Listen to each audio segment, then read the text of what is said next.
Halo, assalamualaikum guys, ketemu lagi dengan saya Ade, dan di video kali ini kita mau bikin clutch yang simple banget dari patchwork hexagonal. Gimana cara bikinnya? Simak terus di sini.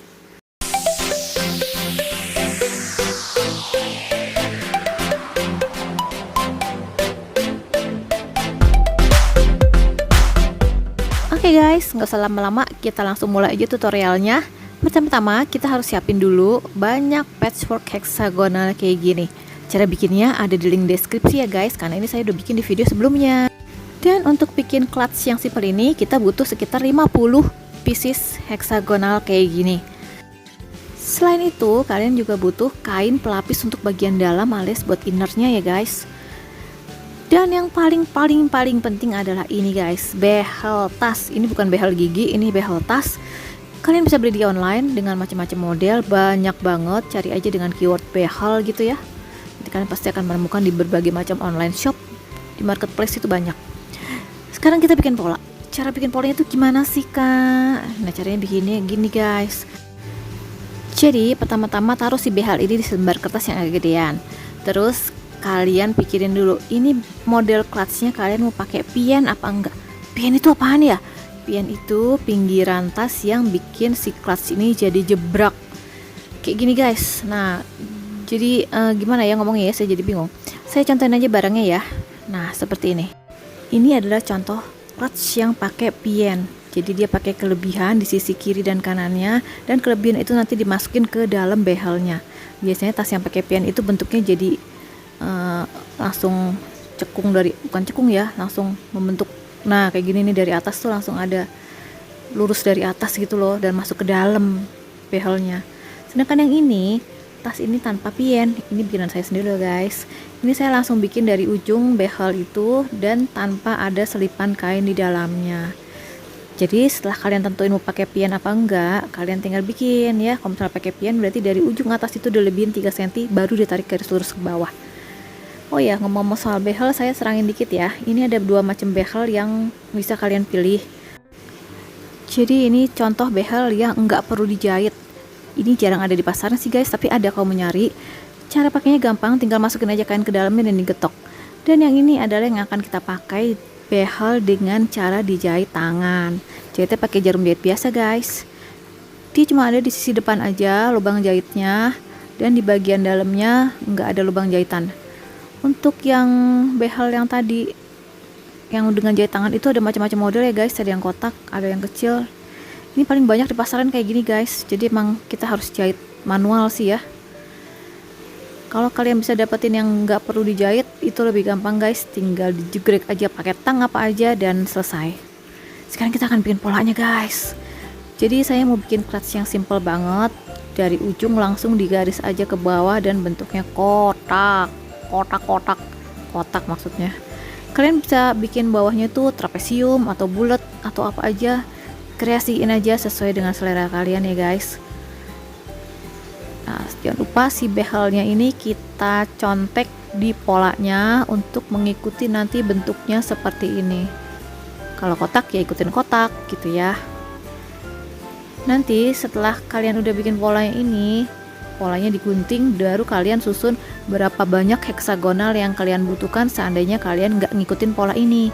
Misalnya kalian mau bikin bentuknya trapesium atau apa gitu ya. Ini kan ukurannya kan 18 x 20 cm ya. Mungkin kalian ukurannya lebih besar gitu, nanti kalian tinggal susun aja heksagonalnya.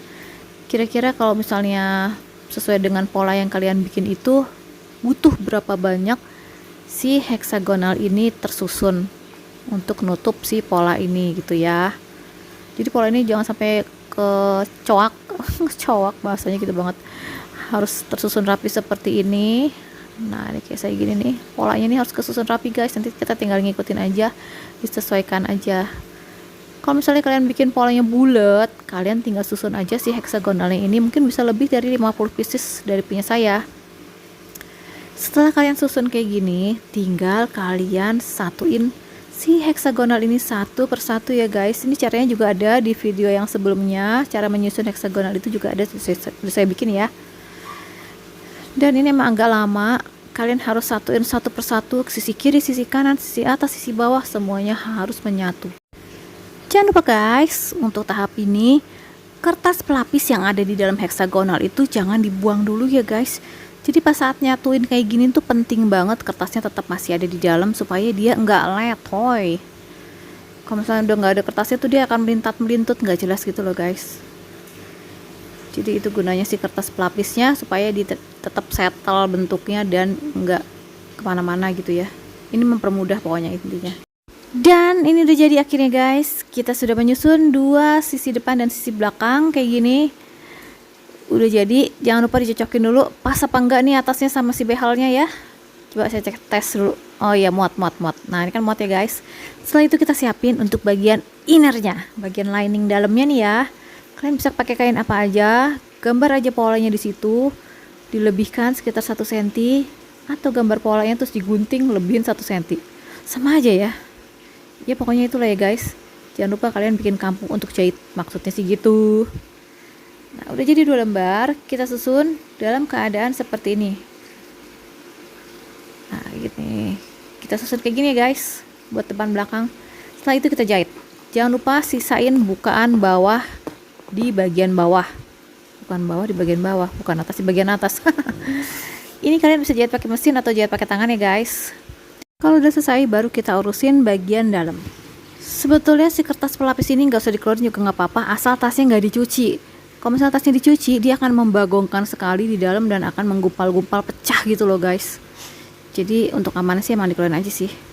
Tapi setelah dikeluarin, kain ini akan menjadi lebih tipis dan agak nggak bervolume gitu ya, agak meletot-meletot. Jadi kita butuh lagi batting untuk membuat dia lebih settle.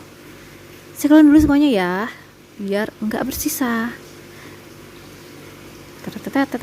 Ayo guys, semangat guys, tetap semangat. Nah ini udah dikeluarin seperti ini. Jadi tadi kita kan sisain bukaan bagian bawah ya, itu gunanya untuk masukin si batting. Ini saya pakai battingnya pakai kain flanel. Kalau kalian punya Dacron press atau Dacron felt itu bisa dipakai, saya nggak ada.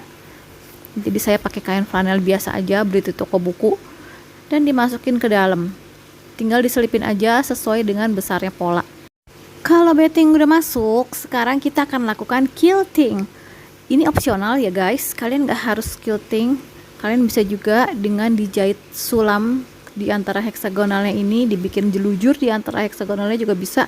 Tapi karena saya lagi pengen pakai mesin jahit, jadi saya jahit aja heksagonalnya di pinggirannya supaya dia agak bervolume aja gitu ya. Ini opsional ya guys, kalian bisa lakukan ini, bisa enggak, bisa pakai sulam tangan atau bisa pakai mesin jahit. Kalian bisa kreasiin aja sesuai dengan selera. Sekarang kita pastiin dulu si behel ini posisi di mana, karena pinggirannya akan kita jahit. Jadi si pinggiran ini akan kita satuin secara manual. Kalau kalian mau jahit pakai mesin jahit juga boleh, tapi saya mau jahit manual. Pertama-tama ujungnya ini yang enggak rata ini kita samain dulu, kita ratain, karena nanti kita akan satuin di bawah. Nah seperti ini gampang banget ya guys, gak perlu pakai pikir banyak gitu. Jadi ya udah, tadi ditandain lagi tanda akhir behelnya tuh di mana gitu loh, jadi semuanya gak kejahit. Setelah itu kita jahit aja pakai jahit tangan. Ngapain nih kucing? Cara jahitnya gimana? Tinggal masuk dari dalam, tarik keluar, masuk dari dalam lagi, tarik keluar gitu ya guys. Jadi kita jahit kayak menjahit celana robek gitu kan, kayak gitu ya. Tinggal ditusuk dari dalam, ditarik, masukin lagi, tusuk dari dalam, ditarik lagi keluar, dan dia akan menyatu seperti itu guys. Dan ini gampang banget guys. Atau kalian misalnya mau pakai tusuk veston juga bisa, mau pakai jelujur dengan jarum sulam itu juga boleh. Itu kalian bisa kreasiin sesuai dengan imajinasi gitu ya guys. Ini bebas guys, nggak harus terpatok sama dengan apa yang saya ajarkan di sini. Untuk bagian bawahnya gimana? Untuk bagian bawahnya kita tambahin dengan lebihan sedikit kertas. Ukurannya ini saya pakai ukurannya berapa ya? Saya lupa. 18 x 7 cm kalau nggak salah. Nah kayak gini. Terus kita lipat ke dalam, kita jepit, dan kita jahit lagi ala jahit ngesum ya, bukan mesum. Jadi kita kayak mau jahit yang nggak nampak gitu deh, apa namanya ya, invisible stitch itu juga bisa. Tapi kalau misalnya nggak bisa ya, pokoknya kalian usahain jahitan ini nggak keluar dan nggak tampak gitu ya. Mau dijahit pakai mesin juga boleh. Mau dijelujur pakai benang sulam juga boleh. Kalau misalnya kalian ada benang nilon itu lebih bagus. Cuman kalau benang nilon itu kan tebal, jadi dia jarumnya emang harus agak yang gede bukaannya gitu ya. Karena saya pakai jarum jahit biasa, jadi saya pakai benang biasa aja, dibikin 2 lapis supaya dia kuat. Kayak gini ya guys. Nah, semuanya dijahit rapi, rapet sampai ujung-ujungnya juga dan selesai. Udah jadi guys, sekarang kita tinggal pasang si behelnya ini. Sweet, cara pasang behelnya gimana nih? Cara pasang behel ini kalian harus pasang dari tengah ya guys. Kalian harus mulai jahit dari tengah supaya dia enggak jomplang. Jadi kalian jangan mulai jahit dari pinggir karena nanti dia akan miring-miring guys. Apalagi buat pemula bikin jahit kayak gini tuh tricky banget. Jadi untuk amannya kalian jahit dari tengah. Nanti setelah dari tengah baru dijahit ngikutin lubang behel itu sampai semuanya kejahit dan balik lagi ke tengah awal tadi. Gitu ya guys. Perlu diperhatiin juga untuk jahit behel ini adalah kita harus jahit sepinggir mungkin di bagian belakang. Karena bagian belakang kan gak ada lubang jahitnya nih. Jadi kita harus selisipin di dalam sini nih. Nah sini, masuk dari sini supaya nanti dia tembus ke atas sini dan membentuk jahitan seperti itu ya guys. Dan juga yang harus diperhatikan adalah soal benang ya guys, karena benang ini akan kegesek-gesek dengan si behel, jadi sedapat mungkin benangnya kalau bisa 2 atau benang nilon ya guys kalau misalnya kalian ada. Cuman kalau benang nilon kan benangnya jarumnya harus besar, jadi dia agak bermasalah pas masuk itu agak susah. Kalian bisa pakai jarum jahit biasa nggak apa-apa, tapi benangnya double, jangan 1 ya guys, karena nanti akan cepet putus kegesek-gesek si behel gitu. Untuk bagian ujung sini juga harus diperhatiin, jangan sampai ujungnya itu jadi jengat karena enggak kejahit. Jadi kalian harus akalin semaksimal mungkin supaya si ujung ini nempel di ujung kain dan enggak ada celah. Ini kayak gini nih, kita harus perhatiin, dibuka dulu sedikit dan kita jahit rapat. Bulak balik aja ditusuk ke dalam kainnya supaya dia rapat. Untuk bagian finishing kalian bisa masukin sisa-sisa benang yang jahit atau jahitan yang keluar dengan gunting kuku supaya rapi. Setelah itu tinggal kalian siapin tali. Tali ini juga bisa beli di online ya guys. Ada tali pendek, tali panjang, tali rantai. Kalian bebas masukin apa aja, atau kalian mau bikin tali tas sendiri juga boleh. Ini karena saya punya stok tali tas bekas bikin tas banyak, jadi saya pakai aja di sini. Kalian bisa beli di online kok guys, cari aja keywordnya tali tas sintetis. Oke deh, tas ini udah siap dipakai, tapi sebelum dipakai guys, kalian semprotin dulu dengan air disinfektan Stay Epic ya guys. Ini alkohol free loh, dan wangi vanilanya harum banget, enak banget. Gak cuma wangi dan segar, tapi juga kita terbebas dari bakteri, kuman, dan virus yang ada di udara dan ada di mana-mana guys. Jadi ini dijamin bikin kita safe dan healthy. Oke guys, cukup sekian dulu video dari saya. Semoga bermanfaat. Sampai ketemu di video berikutnya. Wassalamualaikum warahmatullahi wabarakatuh.